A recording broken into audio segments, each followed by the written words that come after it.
The dust swirled around Abigail Carter's worn leather boots as she stepped off the stagecoach in Redemption Flats, her modest carpet bag containing everything she owned in this unforgiving world. The afternoon sun beat down mercilessly on the ramshackle buildings that lined the main street, their weathered wood facades telling stories of harsh winters and scorching summers. She adjusted her black widow's bonnet, a constant reminder of the fever that had taken her husband Thomas just 8 months prior, leaving her with empty pockets and a heart full of memories. The town bustled with the rough energy of frontier life cowboys herding cattle through the streets, merchants hawking their wares, and the constant hammering from the blacksmith shop, creating a rhythm that seemed to match the town's restless heartbeat. Abigail clutched the newspaper advertisement she'd torn from the Territorial Gazette. Experienced cook needed at McGraw Ranch. Fair wages. Inquire at Coleman's General Store. As she made her way down the dusty thoroughfare, she felt the weight of curious stares. A young widow traveling alone was fodder for gossip in any town, but in Redemption Flats, where propriety battled daily with survival, the whispers followed her like tumbleweeds. "That's the Carter widow," she heard Mrs. Prudence Whitfield murmur to her companion outside the millinery shop. "Come all the way from Kansas. They say, no family, no prospects. What kind of woman travels alone to seek employment with strange men?" Abigail held her chin high, though each word stung like desert thorns. She'd learned that dignity was sometimes all a woman had left when the world stripped everything else away. Coleman's General Store stood at the corner of Main and Desert Rows, its false front attempting to project prosperity that the peeling paint betrayed. The bell above the door announced her arrival to a handful of customers examining bolts of calico and sacks of flour. Behind the counter, a portly man with impressive mutton chops looked up from his ledger. "Mr. Coleman," Abigail approached with practiced confidence. "I'm here about the position at the McGraw Ranch." Before Coleman could respond, raucous laughter erupted from the corner where 3 cowboys lounged against barrels of molasses. The tallest, a man with greasy hair and a scar running through his left eyebrow, pushed himself upright. "Well, well," he drawled, his breath carrying the sharp tang of whiskey despite the early hour. "Another pretty little thing looking to warm Sam McGraw's bed. Boys," his companions guffawed, and Abigail felt heat rise to her cheeks. "I'm seeking respectable employment, sir. Nothing more." Respectable. The scarred cowboy, she'd later learn his name was Jake Thornton, moved closer, his spurs jingling with each step.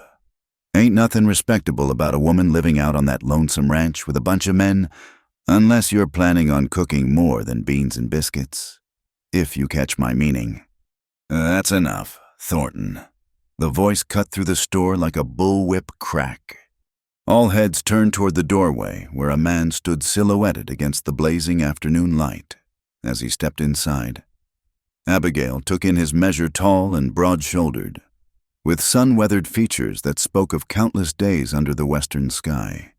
His brown hair, touched with premature gray at the temples, was neatly trimmed beneath a well-worn Stetson, but it was his eyes that held her attention steel gray and watchful, like a hawk's. Samuel McGraw commanded the room without effort. His presence seemed to shrink the space, making even the boldest cowboys shift uncomfortably. "Mr. McGraw," Coleman stammered. "We weren't expecting you in town today." Samuel's gaze never left Thornton. "Seems I arrived at the right time." He moved with the controlled grace of a man accustomed to both hard work and harder decisions. "You boys have business here, or are you just practicing your poor manners?" Thornton's scarred face flushed. "Just having some fun, McGraw. No harm meant." "Funny how your fun always seems to involve bothering decent folk." Samuel's hand rested casually near his holstered Colt .45, the gesture subtle but unmistakable. "Maybe you'd find better entertainment at the Double Eagle Saloon." The 3 cowboys exchanged glances, weighing their options. The mathematics of frontier justice were simple. Samuel McGraw's reputation as a fair but formidable man wasn't built on empty threats. After a tense moment, Thornton spat tobacco juice into the brass spittoon near the door. "Come on, boys. The air's gotten a bit too righteous in here for my taste." They filed out, boots thundering on the wooden planks. Only after the door swung shut did Samuel turn his attention to Abigail. Up close, she could see the fine lines etched by wind and sun around his eyes, the firm set of a jaw that had made hard decisions. "Ma'am," he touched the brim of his hat, "I apologize for those fools. Redemption Flats isn't always the most welcoming to newcomers. I'm quite capable of handling myself. Mr. McGraw." Abigail straightened her spine, meeting his gaze directly. "Though I appreciate your intervention." Something flickered in those gray eyes. Surprise, perhaps, or approval. "You're here about the cook position." "I am Abigail Carter." She extended her hand, a gesture that raised Coleman's eyebrows. Proper ladies didn't shake hands with men, but then again, proper ladies didn't travel alone seeking work on cattle ranches. Samuel's calloused palm engulfed hers, his grip firm but careful.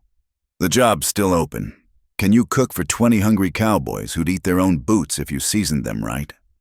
"I ran a boarding house kitchen in Topeka for 3 years," Abigail replied. "I can make tough meat tender and turn basic supplies into meals that'll keep men working hard and complaining little." "What brought you west, Mrs. Carter?" His use of her married title didn't escape her notice. "Necessity, Mr. McGraw. My husband passed, and Kansas held nothing for me but memories and debt. I heard there was opportunity out here for those willing to work."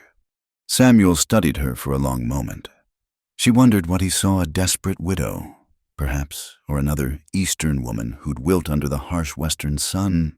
But Abigail had buried her husband with her own hands when the undertaker demanded payment up front. She'd sold everything they owned to settle accounts and buy passage west. If there was steel to be forged in a person's spine, hers had been tempered in loss and survival. "The ranch is 15 miles north," Samuel finally said. "It's isolated. Hard living. You'd have your own quarters, a room off the kitchen, but you'd be the only woman for miles. The work starts before dawn and doesn't end until well after dark. Wages are $30 a month plus board." It was a generous offer, more than she dared hope. "When would you need me to start?" "Can you be ready in an hour? I've got supplies to load. Then we'll head back, unless—" He paused. "You need time to consider. It's not an easy life I'm offering." Abigail thought of the $2.40 in her purse, the boarding house in town that would expect payment by nightfall, the whispers that would only grow louder the longer she remained unemployed and alone. But more than that, she thought of the straightforward way this man had defended her honor without making her feel weak, the honest warning he gave about the difficulties ahead. "I'll be ready, Mr. McGraw." As she turned to leave, Mrs. Whitfield and her companion stood near the fabric display, their disapproval radiating like heat from a stove. "Mark my words." "Mrs." Whitfield's voice carried despite her attempt at discretion. "No good will come of this. A widow woman going off alone with that man to his ranch. It's unseemly, scandalous even." Her companion, a pinch-faced woman named Harriet Morse, nodded vigorously. "And him hiring a woman when he could easily find a man for the job makes you wonder what kind of cooking he's really after." Abigail paused at the door, her hand on the handle. For a moment, she considered responding, defending herself and her employer-to-be. But she'd learned that some battles weren't worth fighting, especially when your ammunition was limited and the war was long. An hour later, she stood beside Samuel's supply wagon, her carpet bag stowed between sacks of flour and coffee. The sun was beginning its descent toward the distant mountains, painting the sky in shades of amber and rose. Samuel finished securing the load with practiced efficiency, his movements economical and sure. "Ready, Mrs. Carter." She climbed onto the wagon seat, arranging her skirts modestly. "As ready as one can be for a new beginning, Mr. McGraw." He settled beside her, taking up the reins. The two sturdy draft horses responded to his gentle command, and they rolled out of Redemption Flats as the shadows grew long. Behind them, she could see curtains twitching in windows, faces peering out to witness her departure. Tomorrow, the gossip would fly thick as desert dust.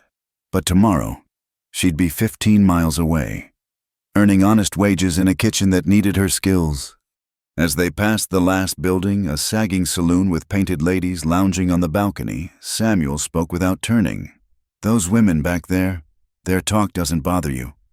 Abigail considered her answer. "Mr. McGraw, I've been talked about since the day I became a widow. Before that, even poor girl marrying beneath her station. They said, then poor fool whose husband couldn't provide, now poor widow who doesn't know her place. Their words are like the wind, they blow hard but leave little behind." A sound escaped him that might have been a chuckle. "You've got grit, Mrs. Carter. That'll serve you well at the ranch." The wagon rolled on through the gathering dusk, toward a future as uncertain as the shimmer of heat on the horizon. But for the first time in months, Abigail felt something besides grief and fear. It might have been hope, fragile as a desert flower, taking root in the harsh soil of possibility. The McGraw Ranch sprawled across the landscape like a small kingdom carved from the wilderness, its boundaries marked by endless stretches of sagebrush and mesquite. As the wagon crested the final hill, Abigail caught her first glimpse of her new home in the dying light. The main house stood solid and unpretentious, built from local timber and stone, with a wide porch that wrapped around two sides. Beyond it, she could see the bunkhouse, stables, and various outbuildings that made up the working heart of a cattle operation. "Welcome to the Triple M," Samuel said, guiding the horses toward the barn. "Home to 2,000 head of cattle and 20 of the most ornery cowboys this side of the Rio Grande." Several men emerged from the bunkhouse as they arrived, curiosity plain on their weathered faces. Samuel brought the wagon to a stop near the kitchen door and helped Abigail down, his hand steady at her waist for just a moment before stepping back to a proper distance. "Boys, this is Mrs. Carter, our new cook," he announced. "I expect you to treat her with the same respect you'd show your own mothers, or you'll answer to me." The cowboys touched their hat brims and murmured greetings. Abigail noticed they were a mixed bunch, grizzled veterans with decades written in their wrinkles, young men barely out of their teens, and everything in between. One older man stepped forward, his white whiskers neatly trimmed and kind blue eyes crinkling at the corners. "Josiah Winters, ma'am. I'm the foreman here. Mighty pleased to have a real cook again. Old Cookie left us 2 weeks ago, and we've been making do with whatever doesn't poison us outright. Pleased to meet you, Mr. Winters." Abigail smiled, already cataloging the faces and trying to attach names to them. "I'll do my best to improve your circumstances." Samuel led her inside through the kitchen door, lighting a kerosene lamp that cast dancing shadows on the walls. The kitchen was larger than she'd expected, with a massive cast-iron stove that dominated one wall, a long wooden table scarred by years of use, and shelves lined with provisions. Everything was covered in a fine layer of dust, and the stove bore the evidence of the cowboys' attempted cooking, burnt residue and grease spatters. "Your room's through here." Samuel opened a door to reveal a small but clean space with a narrow bed, dresser, and washstand. A window looked out toward the distant mountains. "It locks from the inside. You'll find water in the well out back, and the root cellars behind the house. Breakfast needs to be ready by 5, dinner at noon, and supper when the sun touches the mountains." He paused at the doorway, seeming to wrestle with words. "Mrs. Carter, I want to be clear about something. You're here as our cook, nothing more. Any man who suggests otherwise will find himself looking for work elsewhere. You have my word on that." The directness of his statement should have offended her delicate sensibilities, but instead, Abigail found it reassuring. "I appreciate your frankness, Mr. McGraw, and you have my word that I'm here to work, nothing more." He nodded once and left her to settle in. Abigail unpacked her few belongings, 2 work dresses. One Sunday best, though she wondered when she'd have occasion to wear it, her mother's Bible, and a small daguerreotype of Thomas. She placed the picture on the dresser, touched his face gently, then turned to survey her new domain. The kitchen was a disaster, but it was her disaster now. She rolled up her sleeves and set to work, heating water and attacking the grime with determination. By midnight, the stove gleamed, the table was scrubbed clean, and she'd taken inventory of the supplies. Come morning, these men would have a proper breakfast. She slept fitfully that first night, every creak and groan of the unfamiliar house startling her awake. Coyotes howled in the distance, and once she heard the thunder of hooves wild horses, perhaps, or some of the ranch's stock moving in the darkness. At 4 o'clock, she rose and dressed by lamplight, pinning her hair severely back and donning a clean apron. The pre-dawn air was cold, and she shivered as she pumped water from the well. But the kitchen stove, once stoked, radiated warmth that soon filled the room. By 5, she had biscuits browning in the oven, thick sliced bacon sizzling in cast-iron pans, eggs ready to fry, and coffee strong enough to float a horseshoe. The cowboys filed in quietly at first, as if unsure of their welcome in this newly civilized space. "Gentlemen," Abigail greeted them. "Please sit. Breakfast will be served momentarily." They scrambled for seats like schoolboys, elbowing each other good-naturedly. She moved efficiently between stove and table, loading plates with generous portions. The first bite of biscuit produced a reverent silence, followed by appreciative murmurs. "Ma'am," a young cowboy named Billy Thompson said, his cheeks still fuzzed with youth. "These are the finest biscuits I've had since I left Missouri." "That's because you left Missouri when you were 12, and your ma couldn't cook worth a damn anyway." Another hand, Red Hawkins, interjected. Earning a round of laughter, Samuel entered last, taking his seat at the head of the table. His eyes swept the clean kitchen and the contentedly eating men before settling on Abigail. "Seems you've already improved morale. Mrs. Carter." The days fell into a rhythm. Up before dawn, 3 meals that required planning and precision. Cleaning, baking, mending when needed. The work was hard. Harder than the boarding house because everything was on a larger scale. But there was satisfaction in watching hungry men push back from her table with contented sighs. The cowboys treated her with cautious respect, mindful of Samuel's warning. They brought her wildflowers sometimes, left them on the kitchen step like offerings. Young Billy developed a harmless crush, blushing furiously whenever she spoke to him. She managed them all with a firm but motherly hand, learning their preferences, who couldn't abide onions, who had a weakness for dried apple pie.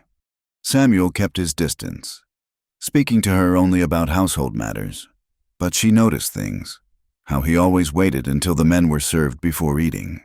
How he'd linger over his coffee in the evenings, staring out the kitchen window at the vast darkness. How sometimes she'd catch him watching her work, a peculiar expression on his face that disappeared the moment their eyes met.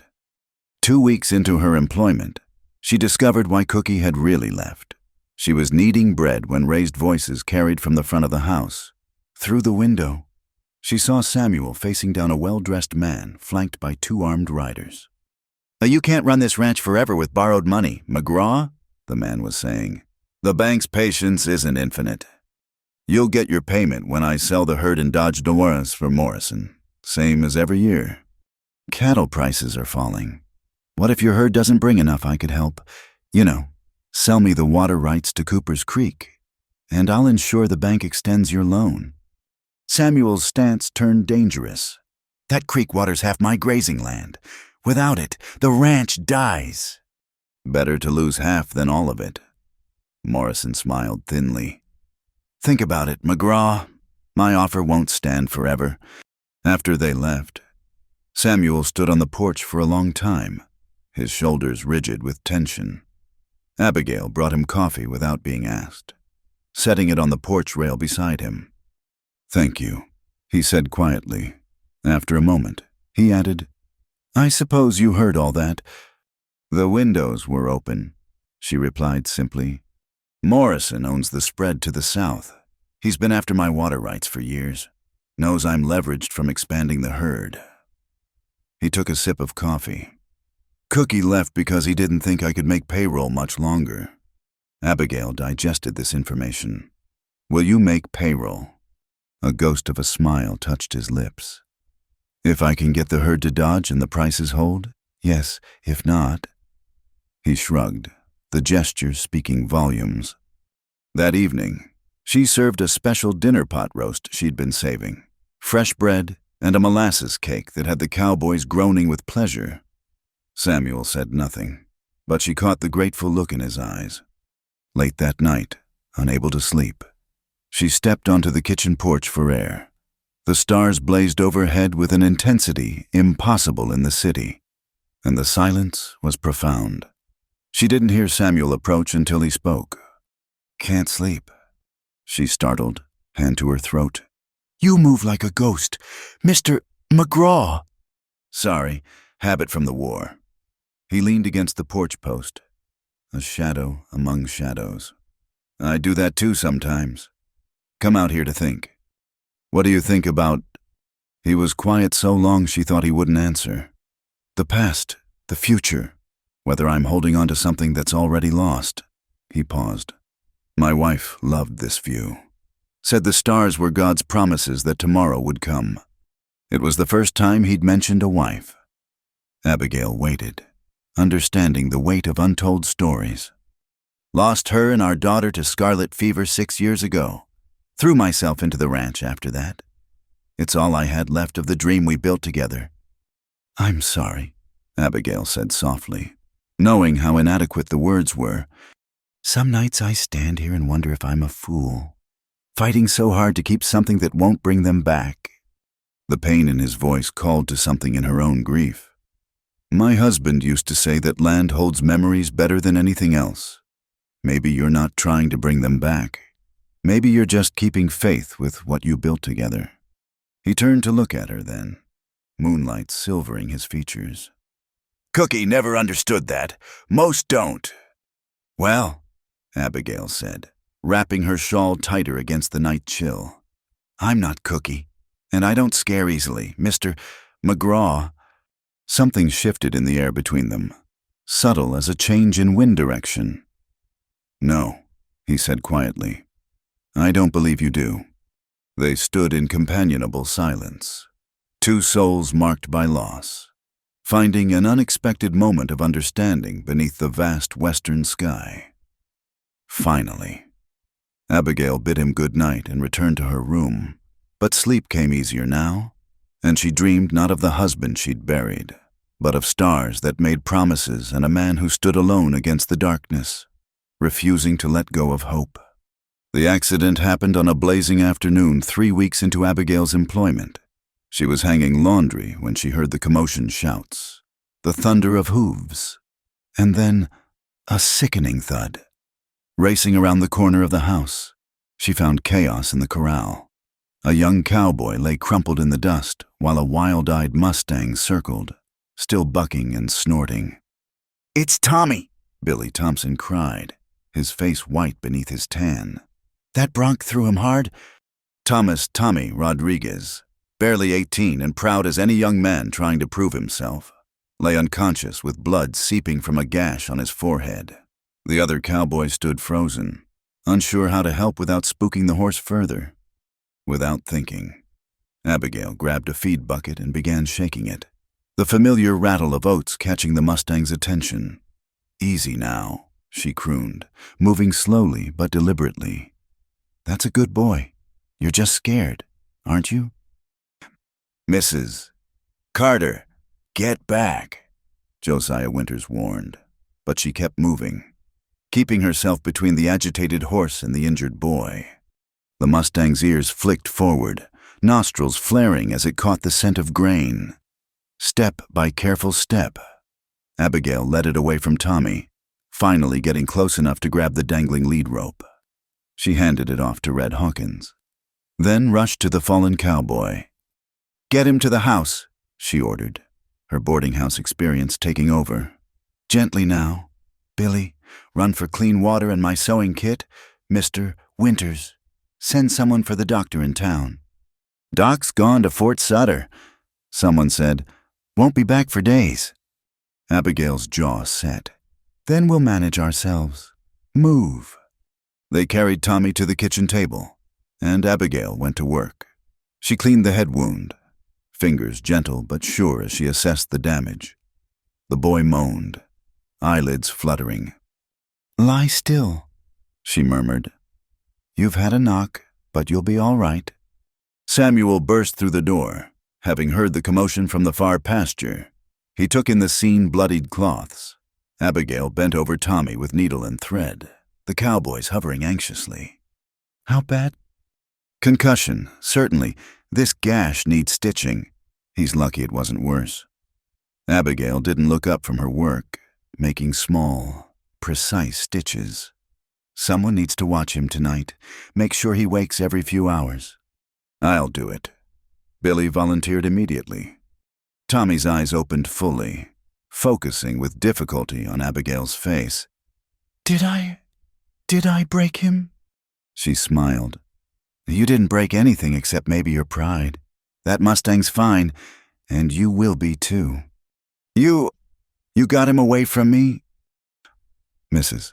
Carter walked right up to that devil horse like it was a lamb, Red Hawkins said with wonder. Never seen anything like it. Samuel studied her with that intense gaze. Where did you learn to handle horses like that? My father raised horses in Illinois before he lost the farm. Abigail tied off the last stitch. I grew up around them. They're not so different from hungry cowboys approached with food and calm words, and they usually cooperate. The men chuckled, tension easing now that Tommy was conscious and talking. Abigail fashioned a sling for his wrenched shoulder and gave strict instructions for his care. Only when the boy was settled in the bunkhouse with Billy as nursemaid did she allow herself to sink into a kitchen chair. You've got blood on your dress, Samuel observed quietly. She looked down at the rust-colored stains. It'll wash. That was quick thinking, and brave, foolishly brave, maybe. Would you rather I'd let that horse trample him? No. He poured 2 cups of coffee from the ever-present pot, setting one before her. I'm grateful. Tommy's a good kid, green, but good. Would have hated to lose him to pride and a bad horse. They sat in surprisingly comfortable silence, the afternoon shadows lengthening across the kitchen floor. Finally, Samuel spoke again. You continue to surprise me, Mrs. Carter, because I can cook and handle horses. Because you face whatever comes without flinching. That's rare in anyone, man or woman. Heat rose to her cheeks, and she busied herself with her coffee. We all do what we must, Mr. McGraw. That evening, word of the incident spread through the ranch like wildfire. The story grew with each telling until Abigail had practically wrestled the Mustang with her bare hands. She tried to correct the exaggerations, but the cowboys were having none of it. You saved Tommy's life, Josiah declared over supper. That makes you one of us now, ma'am, part of the Triple M family. The pronouncement was met with approval from all quarters. Even Samuel raised his coffee cup in a silent toast, that almost smile playing at his lips. Later, as Abigail checked on Tommy one last time before bed, she found Samuel on the bunkhouse porch talking quietly with Josiah. Could have gone bad.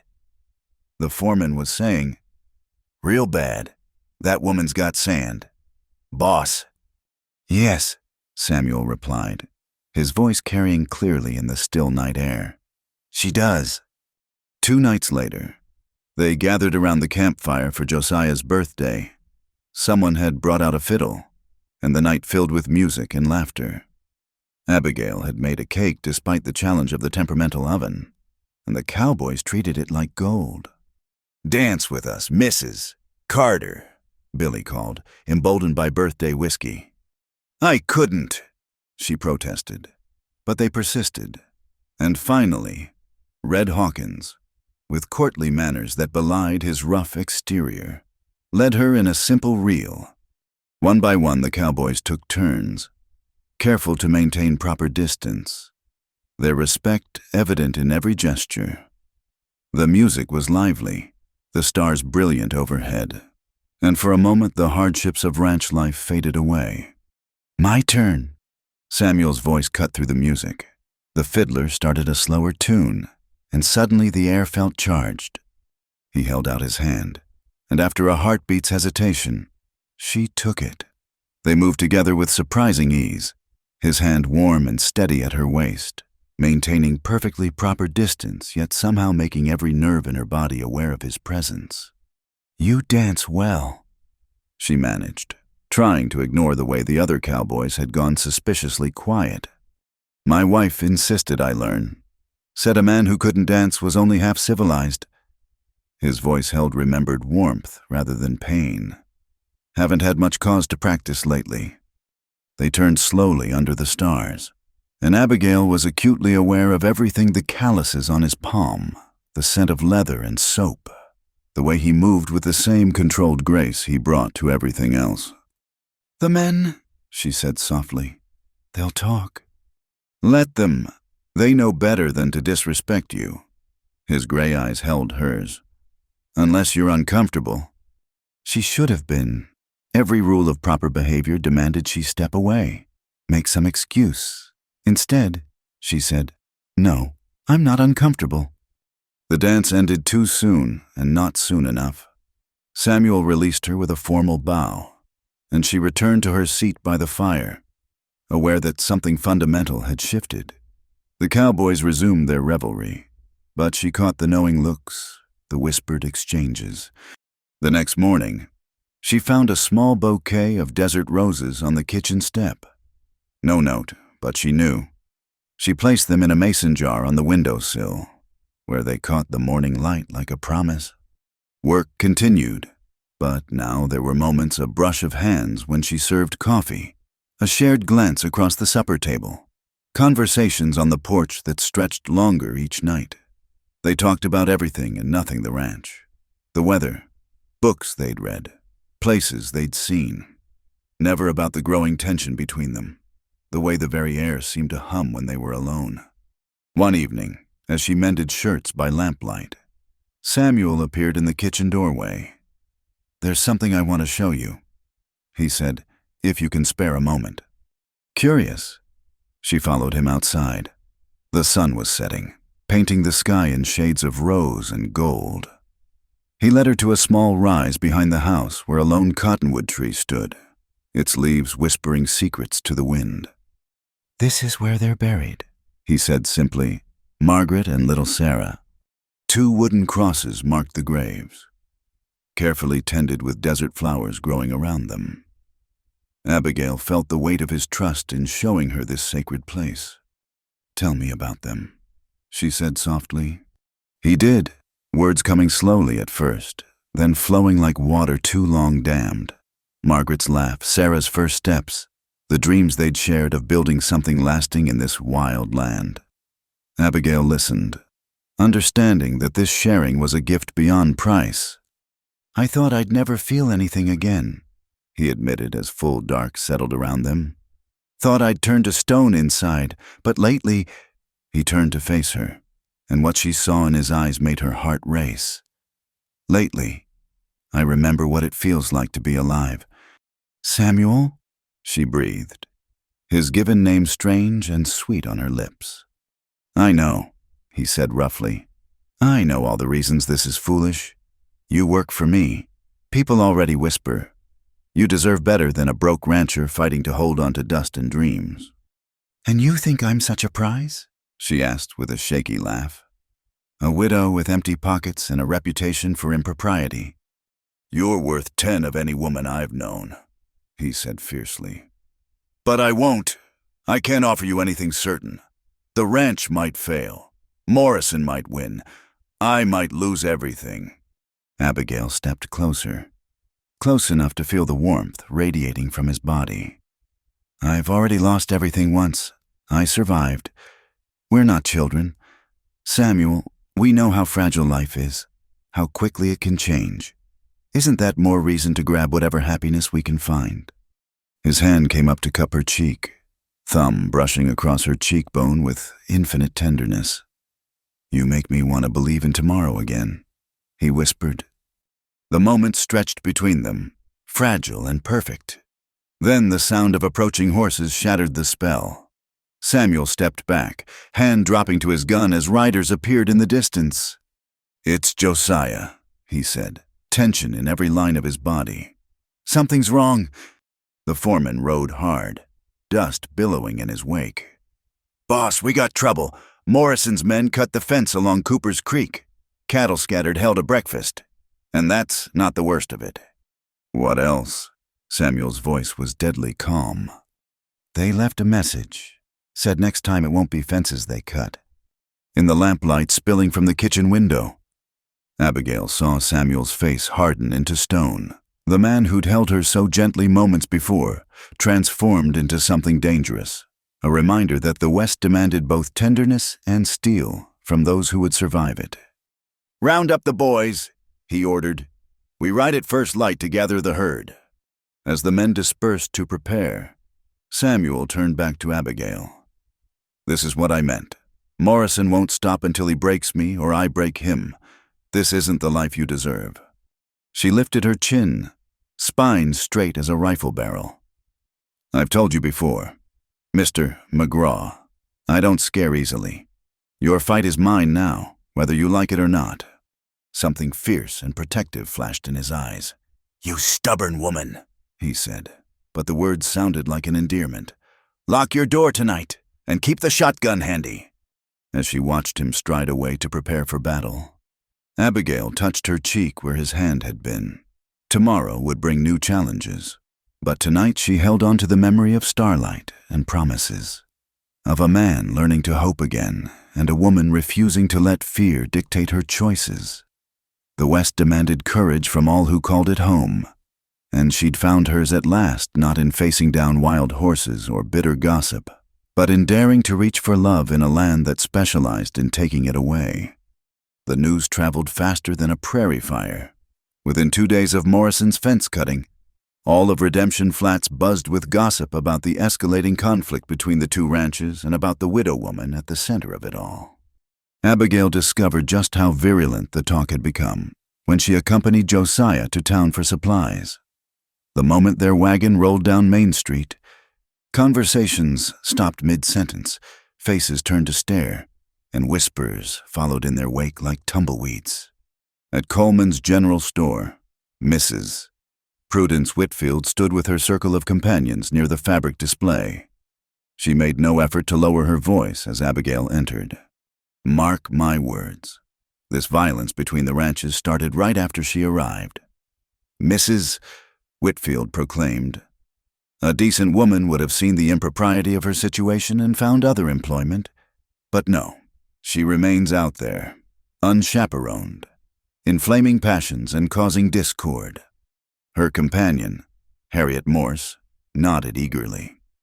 I heard from Jake Thornton that she's bewitched poor Mr. McGraw entirely, dancing with him under the stars, bold as brass. No wonder Mr. Morrison feels compelled to take action. Abigail's hands clenched around her shopping list, but she kept her head high as she approached the counter. Coleman himself seemed uncomfortable, avoiding her eyes as he filled her order. Mrs. Carter, a smooth voice interrupted. She turned to find Clayton Morrison blocking her path to the door. He was younger than Samuel, perhaps 30, with slicked back hair and clothes that spoke of money and vanity. His smile reminded her of a snake considering a mouse. Mr. Morrison, she acknowledged coolly, attempting to step around him. He moved to block her again. I don't believe we've been properly introduced. Clayton Morrison, at your service. He swept off his hat with exaggerated courtesy. I own the Broken Wheel Ranch, neighbor to the McGraw spread. I'm aware of who you are, sir. Now if you'll excuse me. Such haste, he chided, his pale blue eyes roving over her in a way that made her skin crawl. Surely you can spare a moment for a friendly conversation. I'm quite curious about the woman who's caused such a stir in our quiet community. I've caused no stir, Mr. Morrison. I'm simply performing the job I was hired to do. Ah, but you've done so much more than that, haven't you? His voice dropped, becoming intimate. A woman of your obvious charms must find ranch life terribly isolating. I could offer you a position at the Broken Wheel, better wages, more comfortable accommodations, more appreciative company. The implication in his tone was unmistakable. Abigail felt heat rise to her cheeks, but not from embarrassment. Mr. McGraw has been nothing but professional and respectful in his treatment of me, which is more than I can say for present company. Morrison's smile turned sharp. How loyal, but loyalty to a sinking ship is merely foolishness. My dear, Samuel McGraw is finished, he just doesn't know it yet. When his ranch fails, you'll find yourself without employment or protection. Consider my offer. I'm not a patient man, but for you, I might make an exception. The lady said she's not interested. Morrison. Both turned to find Red Hawkins standing in the doorway, hand resting casually on his sidearm. The cowboy's usual jovial expression had been replaced by something harder. This is a private conversation. Hawkins, Morrison said dismissively. Nothing's private when a lady's being bothered in public. Red countered, Mrs. Carter. Josiah's got the wagon loaded and waiting. Abigail moved past Morrison, but he caught her arm. Think about what I said. And tell McGraw that cutting fences works both ways. Red's hand tightened on his gun. Best let go of the lady's arm. Morrison. Wouldn't want any misunderstandings. For a moment, violence hung in the air like gunpowder waiting for a spark. Then Morrison released her, stepping back with another snake smile. No misunderstandings at all. Good day, Mrs. Carter. I'm sure we'll speak again soon. Outside, Abigail's hands trembled as Red helped her onto the wagon. Josiah's weathered face was grim. What did that polecat want? To make threats wrapped in silk, Abigail replied. And to let us know he's behind the fence cutting. On the ride back, she noticed armed riders following at a distance Morrison's men, making sure their presence was felt. The intimidation continued over the following days. Dead coyotes appeared on the ranch boundaries, posed in grotesque warnings. One morning, Abigail found her laundry line cut, her clean sheets trampled in the dirt. The Triple M cowboys grew increasingly protective. Someone was always within sight of the house, and she was no longer allowed to venture far alone. The easy camaraderie of earlier weeks gave way to watchful tension. Samuel became increasingly distant, speaking to her only when necessary. She understood he was trying to protect her by maintaining distance, giving the gossips less ammunition. But his withdrawal stung, especially after the tender moment they'd shared by the graves. One afternoon, while she was baking bread, Billy Thompson burst into the kitchen. Mrs. Carter, you need to see this. His young face was troubled as he handed her a paper. Someone nailed it to the gatepost. It was a hastily printed handbill. One public notice. The decent citizens of Redemption Flats call upon Samuel McGraw to dismiss the improper woman currently residing at the Triple M Ranch. Her presence brings scandal and violence to our peaceful community. A mass meeting will be held Tuesday evening to discuss community action if this moral outrage continues. Abigail sank into a chair, the weight of public condemnation pressing down like a physical thing. She'd faced whispers before, but this organized campaign was something new. Don't pay it no mind, ma'am, Billy said anxiously. Nobody who matters believes that garbage. But she could see the worry in his eyes. The ranch hands might support her, but they couldn't fight the whole town. That evening, Samuel finally broke his silence. He found her sitting on the kitchen porch, watching the sunset paint the mountains crimson. You saw the notice. He said it wasn't a question. Billy showed me. He sat beside her, careful to maintain proper distance. Morrison's behind this. He's stirring up the town, using their small-minded prejudices as a weapon. He's succeeding, Abigail observed quietly. The question is, what do we do about it? Samuel's jaw tightened. We don't do anything. I won't have you subjected to a mob of hypocrites. I'll find you safe passage to Denver or San Francisco, with good references and enough money to start fresh. No. The word came out sharper than she intended. I mean, thank you for the offer, but no. Abigail. It was the first time he'd used her given name, and it stopped her heart. This is only going to get worse. Morrison won't stop, and now he's turning the town against you. I won't have your reputation destroyed because of my fights. She turned to face him fully. My reputation was in tatters the day I became a widow without means. Every choice I've made since has been about survival, not propriety. Do you think I care what Prudence Whitfield and her coven of gossips say about me? You should care. Words have power out here. They can destroy lives as surely as bullets. Then let me ask you something. Samuel McGraw. She leaned forward, challenging him with her gaze. Do you want me to leave? Not for my sake, but for yours. Am I a burden to you? A liability?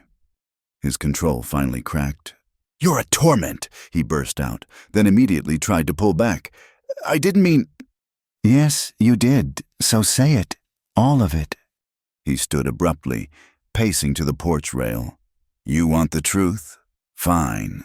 You're a torment because every day I see you, I want things I have no right to want. Because when you smile at breakfast, I forget about mortgages and threats. Because when you stood up to that Mustang, fearless and magnificent, I realized I was falling in love with you. And that terrifies me more than Morrison and his guns ever could. The words hung between them, raw and honest. Abigail rose slowly, moving to stand beside him. And you think I don't feel the same? You think I don't lie awake remembering your hand on my cheek, wondering what would have happened if Josiah hadn't interrupted? This is exactly what Morrison wants, Samuel said desperately. To use you against me, to turn something good into a weapon. Then we don't let him. Abigail said firmly, I'll go to their meeting. I'll face them down. Absolutely not. Samuel. She placed her hand over his on the rail. I've been running from whispers since Thomas died. No more.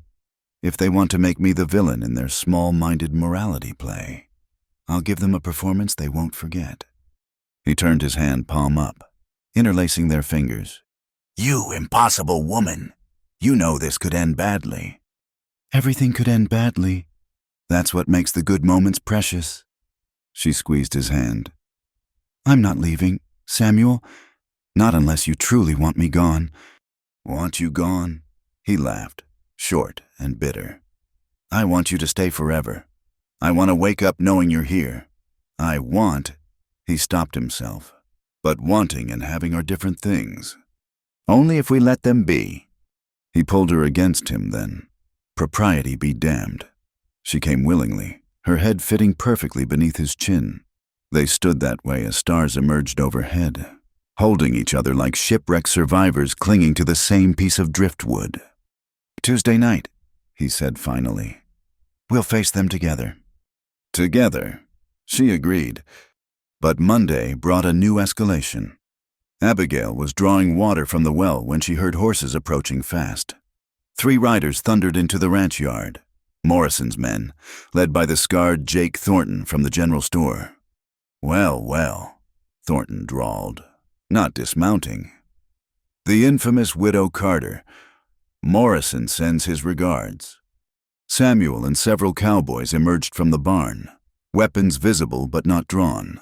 The tension stretched taut as a bowstring. State your business and get out. Samuel ordered. Just delivering another message, Thornton said, his eyes never leaving Abigail. Morrison says the offer still stands. The lady can have a comfortable position at the broken wheel. Course, comfort means different things to different people, don't it? The other riders snickered. Abigail felt Samuel tense beside her. ready to explode into violence. Mr.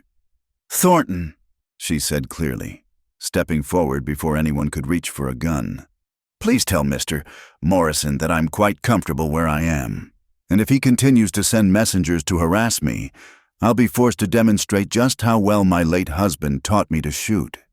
I believe the last man who questioned my aim is still walking with a limp in Kansas City. It was a bluff Thomas had barely known which end of a gun to hold, but Thornton didn't know that. Uncertainty flickered across his scarred features. Furthermore, she continued, you might remind Mr. Morrison that unlike him, I've actually buried a husband. I know what real loss feels like. His petty intimidations are nothing compared to that grief.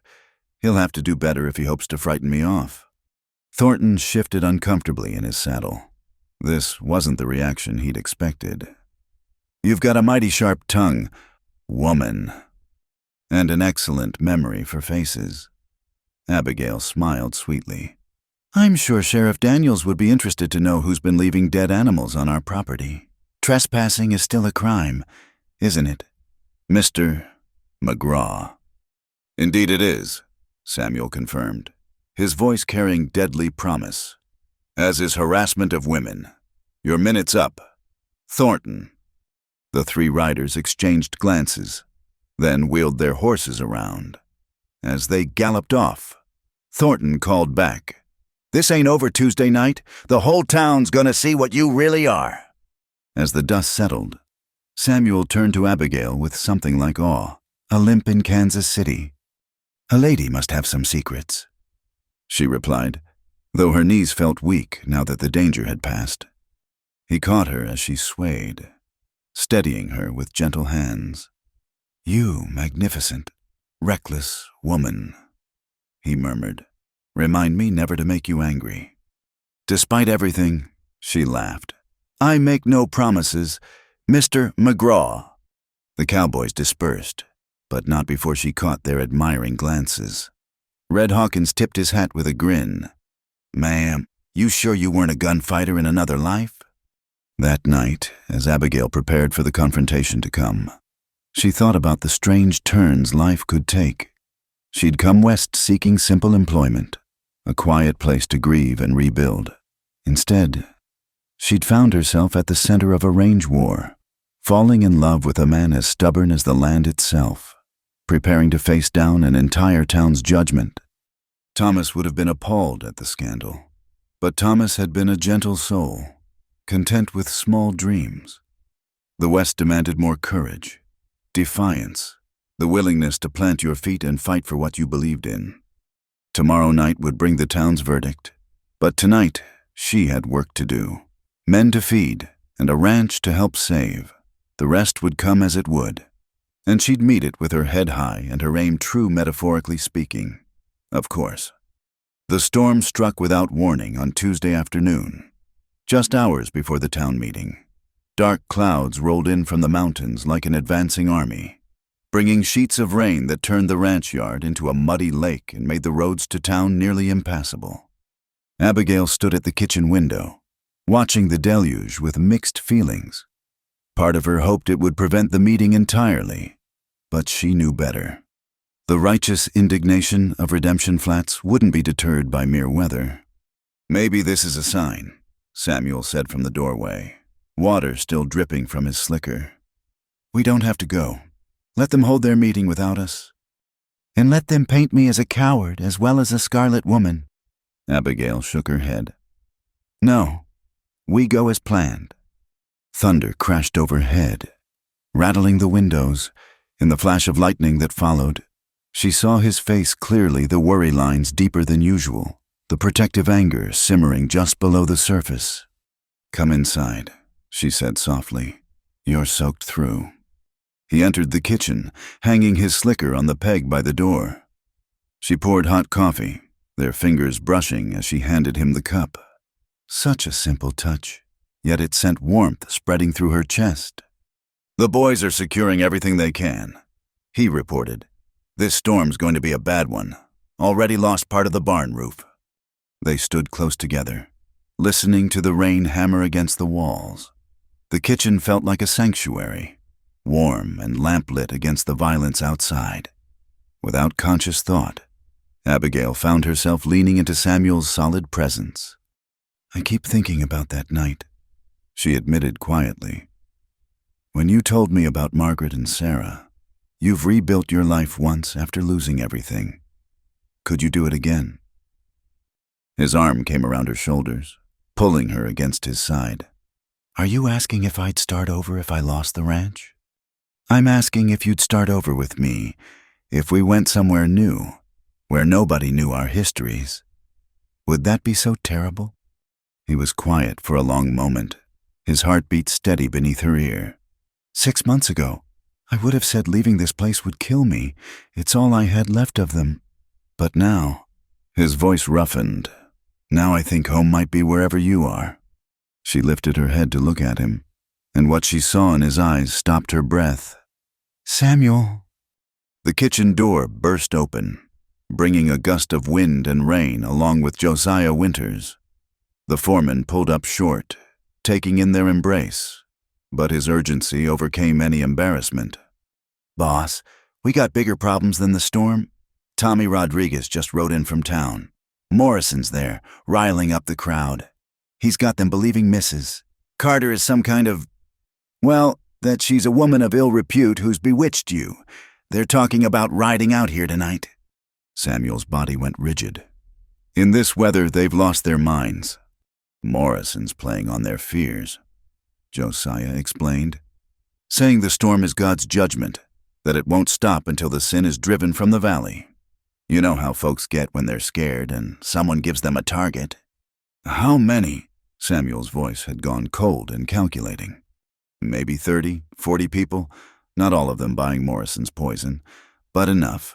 Sheriff Daniels is trying to keep order, but—" Josiah shrugged helplessly. "Get the men ready," Samuel ordered. "Anyone who can shoot, arm them. Board up the windows. If they want to fight—" "No." Abigail stepped away from him. "No fighting. Not over me. Abigail." "I mean it. Samuel, I won't have bloodshed because of gossip and lies." She moved to the window, watching the storm rage. "I'll go to them, face them down, once they see I'm just a woman, not some succubus from their fevered imaginings. Perhaps they'll come to their senses. Or Morrison will whip them into a frenzy and—" Samuel couldn't finish the sentence. "I won't let you face a mob alone. Then come with me. But no guns, no violence unless they start it." She turned back to him, resolve hardening her spine. "I've spent months running from their judgment. No more." The ride to town was treacherous. The rain had turned to a steady downpour, making visibility nearly impossible. Abigail huddled in the wagon bed under a tarp, Samuel and Josiah on the bench, with Red Hawkins and Billy Thompson riding alongside. She'd insisted on a small group enough for protection, not enough to seem threatening. The meeting was being held in the church, its white steeple barely visible through the rain. Light spilled from the windows, and even from outside, they could hear raised voices. "Last chance to turn back," Samuel said as he helped her down from the wagon. She squeezed his hand. "Together, remember." They entered through the main doors, and conversation ceased as if cut with a knife. The church was packed, people standing along the walls and crowding the aisles. At the front, Clayton Morrison held court from the pulpit like a corrupt preacher. "And here she is," Morrison announced, his voice carrying easily through the space. "The woman who's brought discord and violence to our peaceful valley. Come to defend yourself. Mrs. Carter. Or should we call you by your true profession?" Abigail walked steadily up the center aisle, Samuel at her side, their small group flanking them. She kept her head high, meeting the eyes of those brave enough to look at her. Some were openly hostile, others curious, a few almost sympathetic. "I am exactly what I've claimed to be," she said clearly when she reached the front. "A widow seeking honest work. Nothing more, nothing less. Honest, Mrs." Whitfield stood from her front pew.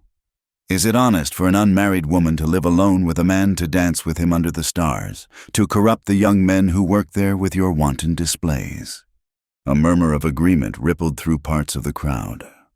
I cook, Mrs. Whitfield. I clean. I mend.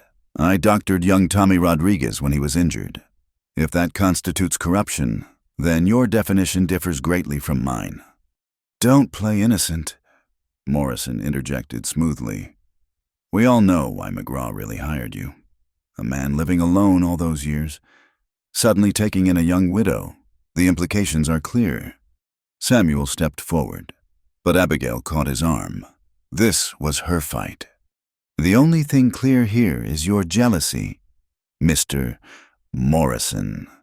She said, you want the Triple M's water rights, and you'll use any weapon to get them, including the small-minded prejudices of frightened people.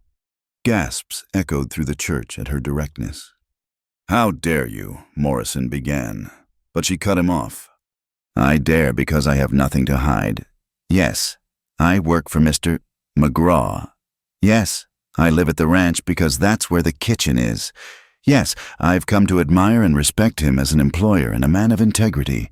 If that makes me a fallen woman in your eyes, then your vision is the problem, not my conduct. Listen to her, Mrs. Whitfield cried, bold as brass, admitting her feelings for him. No shame at all. Abigail turned to face the woman directly. You're right. I have no shame in feeling respect and admiration for a good man. But tell me, Mrs. Whitfield, where is your shame? You who spread gossip like a disease, who judge others while ignoring the loneliness and struggle that drives people to hard choices. You who sit in church on Sundays preaching charity while practicing cruelty. The church had gone silent except for the rain drumming on the roof. I came to this town with nothing, Abigail continued, addressing the wider crowd now. My husband died, leaving me with debts I couldn't pay. I could have given up.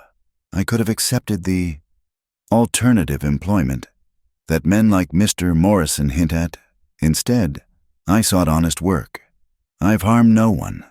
I've asked for nothing but the chance to earn my bread with dignity. She speaks prettily, Morrison said, recovering his composure. But actions matter more than words. Since she arrived, my fences have been cut, my men threatened. Your fences were cut in response to your men cutting ours first, Samuel interjected coldly. As for threats, shall we discuss the dead animals left on my property, the harassment of Mrs. Carter in town, the armed men you sent to my ranch yesterday? Sheriff Daniels, a grizzled man in his 50s, stepped forward. That true, Morrison? You been sending men to threaten folks? I've done nothing illegal, Morrison replied smoothly. Unlike McGraw, who consorts with... The church doors slammed open. Interrupting him, Tommy Rodriguez stumbled in, soaked to the skin and breathing hard. Fire, he gasped. Lightning struck the broken wheel, the whole barn's ablaze. Morrison went white. What my horses? We got most of them out, Tommy continued. But the fire's spreading, we need every hand. For a moment, the human drama was forgotten in the face of natural disaster. Then Abigail stepped forward. Mr. Morrison, despite our differences, no one should lose their livelihood to fire. The Triple M men will help, won't they, Samuel? Samuel nodded slowly. Get our boys, Josiah. Bring shovels and wet blankets. Morrison stared at them, clearly stunned. You'd help me after everything. We're neighbors, Abigail said simply. That has to mean something, even when we disagree. The crowd began to stir, some men heading for the door to help. But Mrs.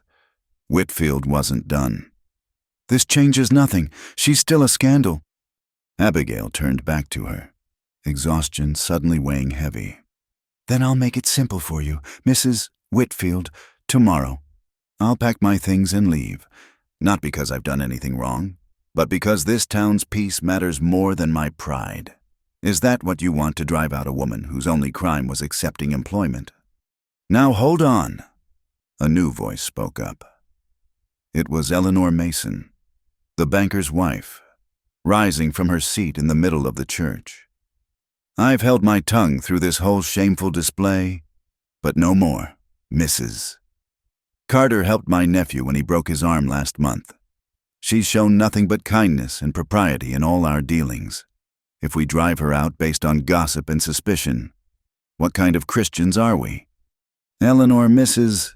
Whitfield gasped. "You can't seriously defend—" "I can, and I will, Mrs. Mason continued. "How many of us have been helped by the McGraw Ranch over the years? How many times has Samuel McGraw extended credit at the store, helped bring in harvests, doctored sick cattle without payment? And now, when he's finally found someone to help him run his household, someone skilled and decent, we repay him with slander." Other voices began to speak up, the schoolteacher mentioning Abigail's donation of preserved goods for the children, the blacksmith recounting how she'd helped his wife with a difficult birth recipe. Not everyone, but enough to shift the tide. Sheriff Daniels raised his hand for silence. "Seems to me we've got a fire to fight and no time for this nonsense. Morrison, McGraw's offered help. I suggest you take it. As for the rest, unless someone's got evidence of actual wrongdoing, not gossip, not speculation, but evidence, I'm calling this meeting done." The crowd began to disperse, urgency overtaking moral indignation. Morrison hesitated at the door, looking back at Samuel and Abigail. Thank you," he managed stiffly, "for the help." As people filed out into the storm, Samuel caught Abigail's arm. "Did you mean it about leaving?"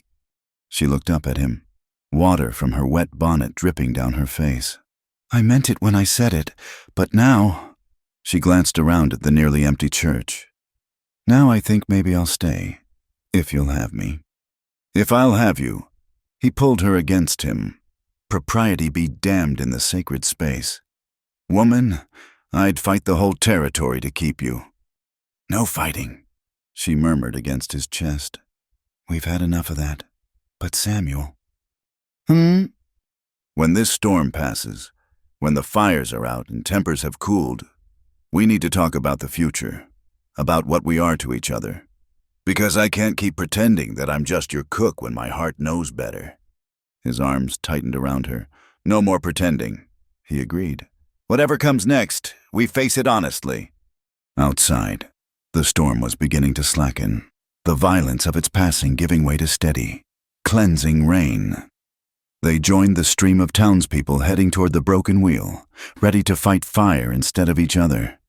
It wasn't a complete victory, Mrs. Whitfield and her allies wouldn't change overnight, but it was a beginning. As they worked through the night, side by side with former enemies, Abigail thought about the strange twists of fate, a storm bringing clarity, fire creating unity. And somewhere in the midst of chaos, two lonely hearts finding the courage to reach for tomorrow, together. The morning after the fire dawned clear and bright, as if the storm had washed the world clean. Abigail stood on the ranch house porch, surveying the damage-scattered debris, a partially collapsed barn roof, fences down in 3 places, but they'd been lucky. The broken wheel had lost its main barn and several outbuildings. No lives lost, human or animal, but the financial blow to Morrison would be severe. She was contemplating the irony of it all when dust on the horizon announced visitors. Lots of them. Her hand instinctively moved to the rifle propped by the door, a precaution Samuel had insisted upon. But as the riders drew closer, she recognized Sheriff Daniels in the lead, his weathered face grim beneath his wide-brimmed hat. Behind him rode at least a dozen men, including some she recognized from town, and her heart sank Clayton Morrison himself. Samuel emerged from the barn, Josiah and several hands flanking him. The tension was palpable as the riders entered the yard. "Sheriff," Samuel acknowledged warily. "Morrison, to what do we owe this visit?" Daniels dismounted slowly, his movements deliberate. "Got some information last night, McGraw. Seems Jake Thornton got himself liquored up at the saloon. Started bragging about things he shouldn't have." Morrison's face was like stone. giving nothing away.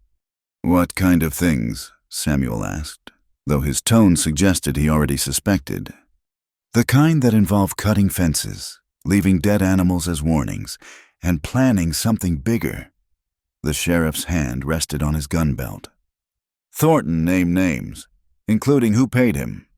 All eyes turned to Morrison, who remained mounted, his jaw clenched tight. I came to make this right, Morrison said finally, the words seeming to pain him. Not because of conscience, let's be honest about that, but because you helped save what was left of my ranch last night when you had every reason to let it burn. So this is, what, gratitude? Samuel's voice dripped skepticism. Call it a business decision, Morrison replied stiffly. I'm withdrawing my claim on your water rights. The debts between us are settled, but McGraw... His pale eyes glinted dangerously. This doesn't make us friends. Stay on your side of the property line. I'll stay on mine. And Thornton, Josiah interjected. He just gets away with everything. Sheriff Daniels spoke up. Thornton and 2 others are already in custody.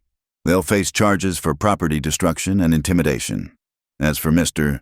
Morrison here, he's agreed to pay damages and keep his men in line. Any further problems, and I'll be looking at conspiracy charges. It was frontier justice, imperfect but practical. Morrison wheeled his horse around without another word, his remaining men following. The sheriff lingered a moment. Ma'am, he touched his hat brim to Abigail. Want to apologize for not stepping in sooner about the gossip and such? Town owes you better than you got. Thank you, Sheriff, she replied quietly. Though I suspect Mrs. Whitfield doesn't share your sentiment. A smile cracked his weathered features. Prudence Whitfield's opinions carry less weight than they used to. Eleanor Mason and some other ladies have been speaking up. Seems saving Morrison's horses last night impressed folks more than sermons about propriety. After the sheriff departed, an odd quiet settled over the ranch. The immediate threat was gone, but its absence left a vacuum. Abigail busied herself with noon preparations, trying to ignore the strange energy humming through the house. She was elbow-deep in bread dough when Samuel appeared in the kitchen doorway. He stood there silently, watching her work with an intensity that made her hands falter. "What is it?" she asked, not turning around. "The men are talking," he said slowly, "about what happens now. With Morrison backing off, the ranch might actually survive, make it to the fall drive, pay off the mortgage. That's wonderful news." She kept her eyes on the dough, kneading perhaps more vigorously than necessary. "Is it?" The question hung between them. She could feel him move closer, the floorboards creaking under his weight. "Abigail, look at me." She turned slowly, flour dusting her hands and apron. He stood barely a foot away, those gray eyes searching hers with an intensity that stole her breath. "Last night, you offered to leave to keep the peace. Now the danger's past, so I'm asking, what do you want? Not what's proper, not what's expected. What do you want?" The question she'd been avoiding crashed over her like the storm. What did she want? The safe answer was simple, steady employment, respectful distance, a quiet life. But safe had never suited her. Not really. "I want to stop pretending," she whispered. "Stop acting like I don't count the minutes until you come in for meals. Stop lying awake listening for your footsteps on the porch. Stop being afraid that wanting more means losing everything again." His hands came up to frame her face, thumbs brushing away tears she hadn't realized were falling. "You brave, impossible woman," he murmured. "Don't you know by now? You are everything. The ranch, the land. None of it means anything if you're not here. Samuel, marry me!" The words emerged rough, urgent. "I know it's too soon, too sudden. I know you're still grieving Thomas, and I'm no prize, a stubborn rancher with more debts than sense. But I love you, Abigail Carter.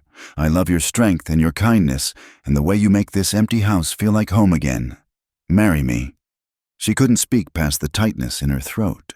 so she answered the only way she could by pulling his head down and kissing him with all the pent-up longing of the past months. He responded instantly, crushing her against him with a desperation that matched her own. When they finally broke apart, both breathing hard, she managed, "Yes, yes, you impossible man. Though you're right about having more debts than sense." His laugh was shaky. "We'll have to go to town, face them all again. There'll be talk." "There's always talk. At least now it'll be accurate." A throat clearing from the doorway made them spring apart. Red Hawkins stood there, grinning broadly. "Sorry to interrupt, but the boys are wondering if there'll be any food today, or if you two plan to live on air and sweet words." Abigail's face flamed, but Samuel just grinned. "Tell the boys their cook has agreed to make an honest man of me, and if any of them have objections, they can find work elsewhere." Red whooped, spinning his hat. "About damn time, pardon my language. Ma'am, the boys have been taking bets on when you'd finally, well, I won. By the way, said it'd happen before the week was out." The news spread through the ranch like wildfire. By evening, it seemed every cowboy had found an excuse to congratulate her, some shyly, others with good-natured teasing. Young Billy Thompson looked slightly heartbroken but managed a genuine smile. "I'm happy for you, ma'am. Mr. McGraw's a lucky man." "Thank you, Billy." She squeezed his shoulder gently. "You'll find your own happiness someday. Some smart girl will see what a good man you are." That evening, as purple shadows stretched across the valley, Abigail found herself once again at the graves beneath the cottonwood tree. She'd brought wildflowers, Indian paintbrush, and prairie roses, laying them gently on Margaret and Sarah's markers. "I hope you don't mind," she said softly. "I'll try to make him happy. Take care of him the way you would have wanted." A hand touched her shoulder. Samuel stood behind her, his expression peaceful. "They would have liked you," he said. "Margaret always said I needed someone to challenge me, keep me from getting too set in my ways. And Sarah," his voice caught slightly, "Sarah would have loved your cookies." They stood together in comfortable silence, watching the sun paint the mountains gold and crimson. The past would always be with them. Thomas, Margaret, Sarah. But it no longer felt like a weight, more like a foundation on which to build something new. "When?" Abigail asked eventually. "The wedding." "Soon as you want. Tomorrow, if the preacher's available." She laughed. "Perhaps we should wait a few days. I'd like a clean dress. At least, and we should probably tell my sister in Ohio, your brother in California." Practical woman. He pulled her back against his chest, arms wrapping around her waist. "Though I'm not sure I can wait for California mail. Might do something scandalous in the meantime." "More scandalous than proposing in a kitchen while I'm covered in flour? I thought that was romantic." "You would." But she was smiling as she said it. The next morning brought unexpected visitors. Eleanor Mason arrived with several other women from town, ostensibly to offer wedding assistance, but really to extend an olive branch. "My dear," Eleanor said, taking Abigail's hands, "I hope you'll forgive our terrible behavior.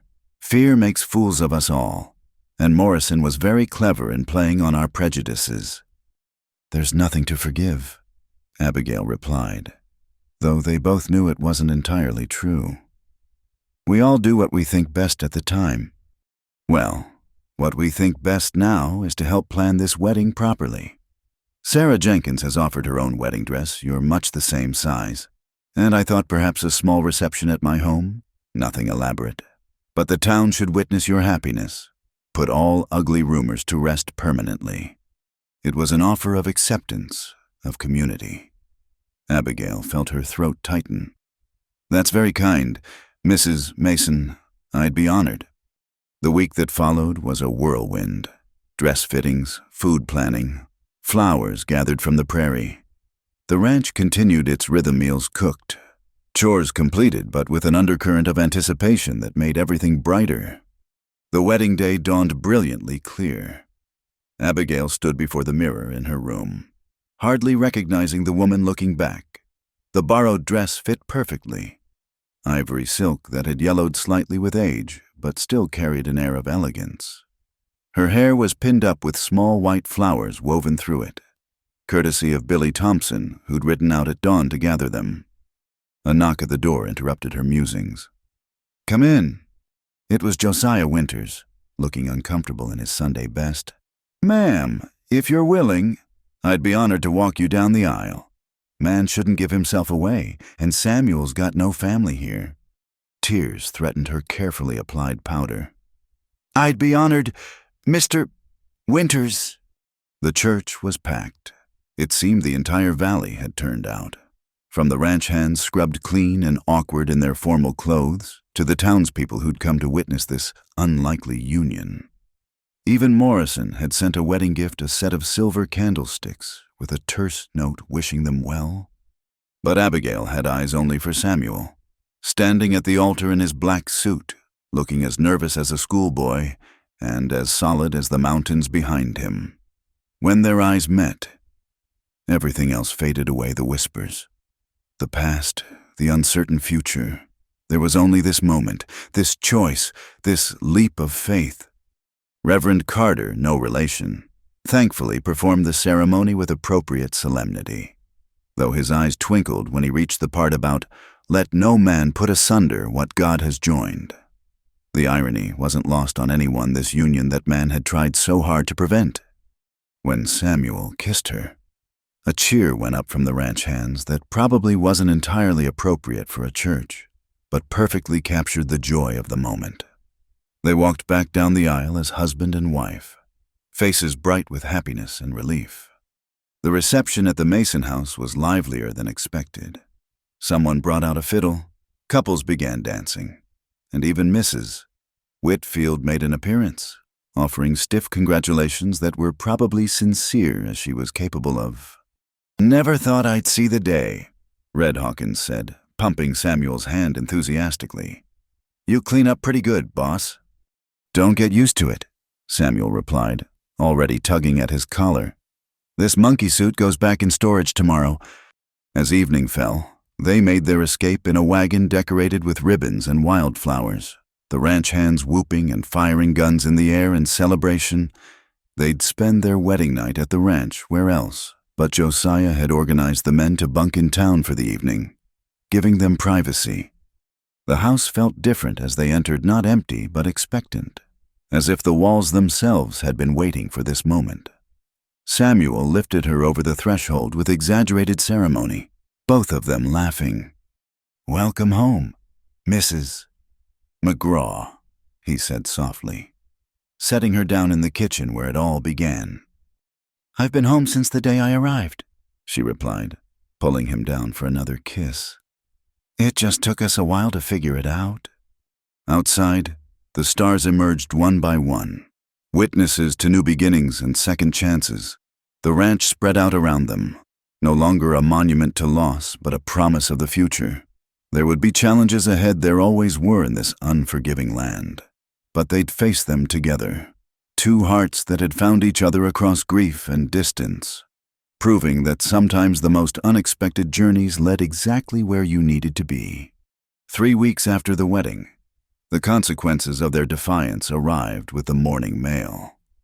Samuel found Abigail in the garden she'd started behind the kitchen, coaxing life from the desert soil with the same determination she brought to everything.